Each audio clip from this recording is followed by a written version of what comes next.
You just uploaded your best video yet, but you're about to kill it with these 9 mistakes. And too many people making these mistakes, and I want to warn them about, because the real problem isn't just mistakes, but it's also the common advice you hear out there is so outdated. It's not just a waste of time, but it's also actually dangerous for your channel. Just to give you an example, most people would see this video and think this was a flop, but as you can see, it started to spike again, now getting over 5,000 views. Or if you stop ignoring this advice, you can get assets over 40,000 views, and you can also see steady but consistent leads for your business. So let's fix your strategy right now. And mistake number 1 is do not share it with the wrong audience. So what I mean with this is too many people, especially in the beginning, they think they need to give the video a little nudge. You know, that's the only bad thing I would say about YouTube, because on like Instagram, LinkedIn, you can go out there and it's like start to follow all these different people, comment there, do this, and it kind of can work then for you as well, people getting to know you. But on YouTube, that is not possible, and that's why people feel like they need to push it a little bit. So if you would ask in my case, hey mom, can you please watch my video? So now my mom starts watching all these videos from beginning till end. And that's a problem, because simply you need to imagine every viewer has like an ID. On YouTube, everything is about the video, not about us producers, creators. That's a big problem. So now YouTube sees, hey, this woman, my mom, who likes to watch cooking videos or whatever it is, she likes this video of David. So let's find now all these similar cooking videos, viewers, and show David's video to them. And suddenly it's showing me to all these people and no one is clicking. So you just like, must be a bad video topic. I'm not going to show it to more people. And that's the big problem. So also do not try to show it then to like different forums where like people say, hey, can you please give me a feedback? That can kind of backfire. Obviously feedback is always great, but just have this in mind that you can kill with this your reach, your performance, and these things. And very similar to this problem obviously will be then cross-promoting your stuff to Instagram, TikTok, LinkedIn. It's pretty much the same effect. And you need to understand that these people have obviously different behaviors, different preferences. Because especially short form, people, what they're gonna do? Doom scrolling maybe, because just before going to bed, they are maybe bathroom break, we're all guilty of it. Or just wasting time between a meeting.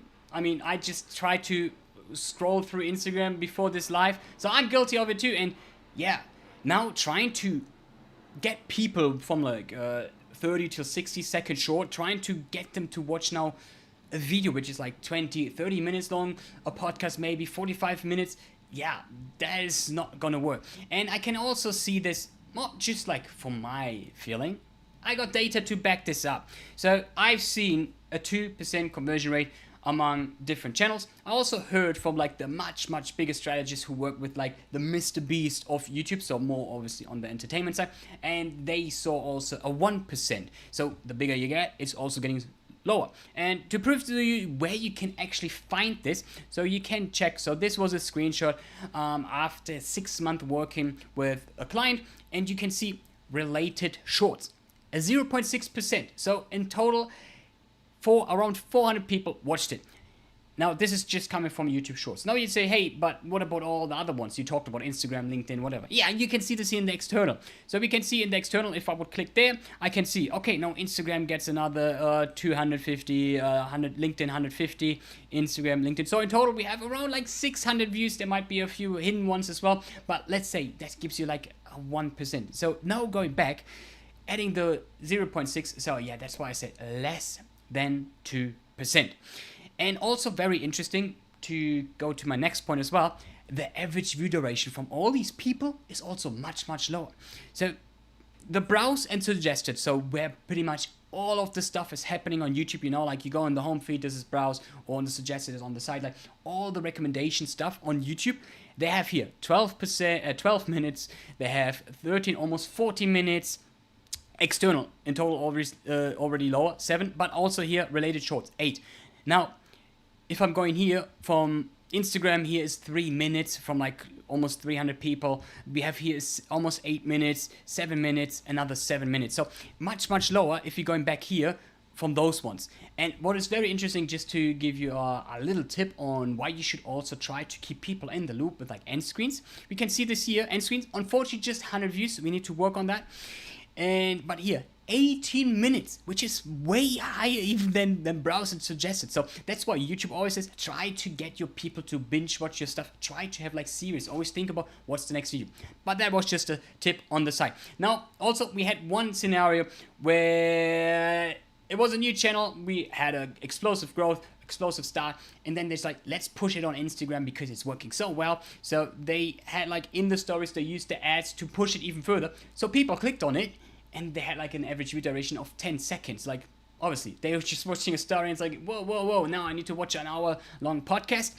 So now these people had, like, as I said, 10 seconds of average view duration. What do you think in YouTube, if YouTube was a person, mind was going on? There was like, hey, this is either way, it's clickbait, or why are people like bouncing so quickly on this video, on my platform? So what do you think YouTube is going to do? Do you think it's going to try to show it to more people or limit it? Obviously limit it. So that's why also it's a huge fail. Next mistake is that people are over obsessing over analytics. And especially as I showed you in the beginning, some videos just need to have a little bit of time. Like sometimes YouTube just need to figure out for who a video is. Sometimes it can happen that there's an external event that is going to be pushed because something just happened. Maybe some person just had another huge podcast and now it's on your podcast, and now it's like because they're trying to find more podcasts, so it can happen this. But also, especially for like smaller channels, YouTube does not have so much data, so only limited data. But if you compare to like the Alex Hormozis, they have so many returning views, that they have so many views, so much data, so they exactly know for who these videos are. So that's why it's also much harder for the smaller channels. And the YouTube, as I said, is never stopping. That's why we can have like where YouTube pushes, like you can see, like there are 2 instances where YouTube had like a quick boost. I don't know if it was an external event for this video, but now since then it just kept growing and growing and growing. So that's the beauty also of YouTube. Videos never die out. And the problem also is if you're too obsessed, that some people change title or thumbnail too soon. Some people have the myth like, hey, if you're going to change this, YouTube is going to treat it as a complete new video. Absolute bullshit. Because YouTube has on each video has an ID, and YouTube is not going to change the ID just because you change the title and thumbnail. That would be too much work, especially now with A/B testing. So if you hear this, please leave. But the thing is, we, like, as not an expert, you might not know where your CTR is coming from. So you see maybe on this one here, the total, if you go on your YouTube studio, you would say, hey, it's a 5.8. It's like, I had before a 7. How come? The problem is that you never know where your video is showing. What I mean is in different feeds. Different feeds have different like clickability, let's say like that, because we can see suggested video, which is like the small videos on the side. So right now you're watching this video, it's on the side. You might have a 3.7, much lower than, for example, on the home screen. So where you have like 6 video, you're not competing with the video playing right now.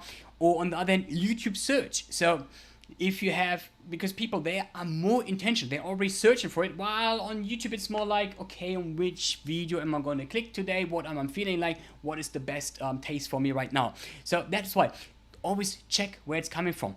And also, do not worry if a video rolls out slowly. So what can happen is, let's say like you had like, today I have a 3.7 click-through rate. And why? Because YouTube only hasn't shown it yet to the suggested side. So do not go crazy just because of a number. And the other fact is also that we don't know to who YouTube is showing our videos. So that's also, sometimes we can't just make something better, but maybe sometimes the idea is also broken, so no title and thumbnail in the world can save it. And that's why we always say focus on the idea and not on the post-production. Big thing is, some people, like as I showed you, one of the first videos was like, people see like, it's a small graph, what a failure, I'm gonna delete it because I'm embarrassed. Like if we would have done this with this channel, we would never reach like the 5,000 with those. Now obviously, because now this channel is getting more views, they might check out like others on the channel, they might just get more recommended. Like with this, now they can grow much faster. And YouTube themselves said never delete your video unless something like really bad happened, you know. I don't know, let's stay in the podcast example, and you like had a guest who got like maybe now a little bit of backlash and you try not to be there. But what I would say instead is just unlist them, simply because like maybe you change the niche, and this is going to help then YouTube recommending better people to yours, and the new viewers, they are going to see then the better videos, and then also it keeps all the data within your history. Hi Phil, just seeing you now. Happy New Year, man. I don't know if my chat was the whole time covered. My bad. Number 6 is, it's a little bit obvious, but let me talk about 2 examples. So first of all, do not buy views. I think if YouTube's going to find out, they penalize your channel hardly. And also you might see that from like September on, your views might drop, especially on the desktop side. So like people coming from desktop, because YouTube was pretty much purchasing the bots. So the AdSense stayed same for many accounts, but simply the views were lower, and that simply showed us that not real people were watching. So especially, as I said, on desktop, which is like the PC where bots most of the times are running from there. And then another thing is like, it's not really getting penalized, but I just don't think it makes sense from a business standpoint. So some people want to push it like, hey, paid promotion, YouTube is always telling you, why don't you do it? It's gonna help you finding people who might not watch your channel. I got an example. So someone reached out to us. He had 500,000 views per month, so 500,000, but 98% came from the paid promotion. Now the problem was, I checked the data and I could see there were around 2,000 people coming organically, and it was month over month. So that just told me that this paid promotion stuff is not sticky. You get like all these empty views, like pretty much in the first example, just it's not penalizing because it's like a feature from YouTube. But I just don't see why it would be smart. If you're doing like selling a product, go for it, but not for your content. I think that is a not very smart thing to do. Let's phrase it like this. Another obvious thing to do is having incorrect settings inside of your video. So for example, the 2 biggest one would be like maybe made for kids, and so it's going to kill like your comments, and even your revenue is going to be completely different. But also like paid promotion. So if you're going to promote something inside your video, YouTube would also like penalize you. So very careful. But I'm going into the settings in my last point as well, which I think too many people are, it's totally overhyped. But the first overhyped one was, you have to rewatch your videos immediately. Because it was like, hey, if you're gonna, but completely your videos, like, hey, if the creator, because you just click in there, pin a comment, it's like you're only there 10 seconds, 20 seconds, then you're gonna bounce. And I was like, yeah, now YouTube thinks the own creator doesn't even like their own videos. Like, really? Like why would you do that? So like, and especially YouTube can check like the channel ID with the video ID, like from who it is. So they see already from whom this video is. No, you don't need to. So if you're gonna hear this, please run from this channel. This channel is, I don't know where they live in some myth world. The same example is then for here, number 9. There's still too many people. Hey, you need to focus on SEO and tags, because like for business you need to be search and whatever.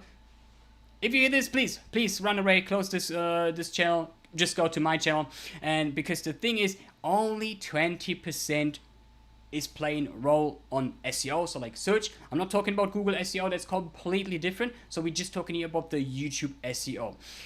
And the thing is that according to data is that it's like 70%, here is the article, was saying it's playing all in the recommendation algorithm. So this is always like the home feed and the suggested feed. This is where the major playground of YouTube is. So if you're not focused on this, like you can see, you're missing on most of the views. And especially tags, there was a video, I showed it in the last video, forgot to put the screenshot here, but already like 7 years ago, YouTube had a myth busting video where they said like, do not focus on tags, it's not as important as everyone thinks. Please focus on the idea, focus on the title and thumbnail so that people click, and focus on the rest of the content. And those are now the biggest ones. So please do not focus on any hacks or secrets anyone is telling you. Just focus on your audience. And I always ask them, why did my audience like this? Because at the end of the day, all data we get is just like audience in numbers. And if you want to see how to get your workflow, because I had this problem when I started, I spent like, and I see data, 15 hours on content. I cut it down to just 2 hours. So if you want to watch this video to learn the frameworks, how to go from 15 hours to 2 hours, watch this video next. It's going to be either here or in the comments. And thank you for watching.